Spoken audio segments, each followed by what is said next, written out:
حضرت عمر رضی اللہ تعالی عنہ کے زمانے میں فتح بیت المقدس کے بعد جب صلیبی جنگیں ہوئیں تو ارض فلسطین ایک مرتبہ پھر تقریباً 90 سال کے لیے عیسائیوں کے پاس چلی گئی کہ جنہوں نے یہاں مسلمانوں اور یہودیوں کا خوب قتل عام کیا۔ مسیحیوں نے فلسطین کا علاقہ فاطمیوں سے چھینا تھا۔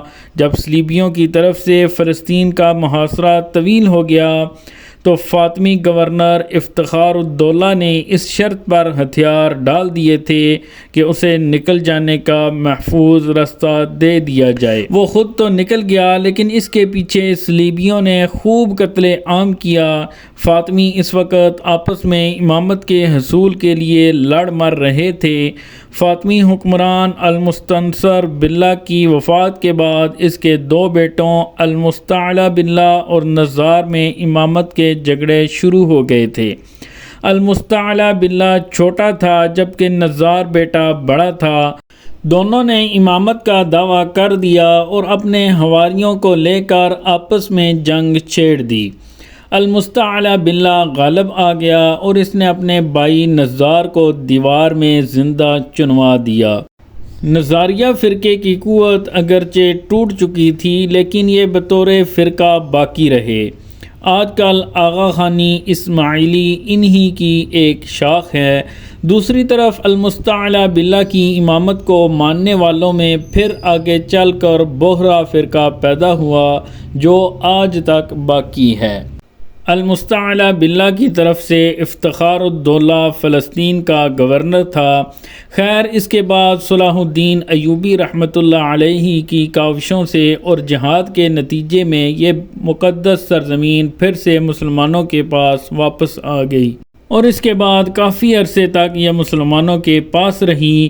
پھر یہاں تک کہ 1917 میں برطانیہ نے اس پر قبضہ کر لیا۔ 28 ریاستوں نے اسرائیل کو تسلیم نہیں کیا ہوا یا پھر اس کو تسلیم کرنے کے بعد رجوع کر لیا۔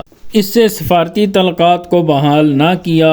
شام، عراق، ایران، لبنان، Saudi Arab, Qatar, Kuwait, Libya, Yemen, Oman, Tunis, Nigeria, Somalia, Indonesia, Malaysia, Afghanistan, Bangladesh, Pakistan اور شمالی کوریا نے اسرائیل کو تسلیم نہیں کیا بلکہ پہلے 4 تو حالت جنگ میں بھی ہیں، یعنی شام، عراق، ایران اور لبنان اسرائیل کے ساتھ حالت جنگ میں ہیں۔ تو یہاں پر مسلمانوں کی سب سے بڑی ناکامی کی وجہ یہی ہے کہ مسلمانوں نے اپنے دین پر عمل کرنا چھوڑ دیا ہے۔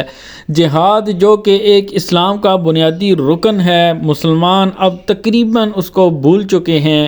اب غیروں کے اتنے زیر تسلط آ چکے ہیں کہ جہاد کے اوپر کوئی آدمی بات بھی نہیں کر سکتا۔ پہلے تو یہ ساری باتیں ہمارے سلیبس میں بچوں کو پڑھائی جاتی تھیں لیکن اب صورتحال یہ پیدا ہو چکی ہے کہ مسلمان اپنے ملکوں میں اپنے بچوں کو جہاد کی تعلیم تک نہیں دے سکتے۔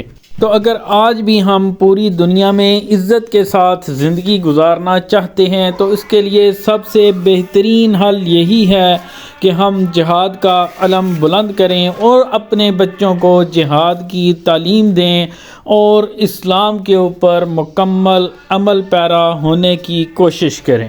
اللہ تعالیٰ سے دعا ہے کہ اللہ تعالیٰ ہمیں نیک عمل کرنے کی توفیق عطا فرمائے۔ دعاؤں میں ہمیں یاد رکھیے گا۔ اجازت دیجیے، اللہ حافظ۔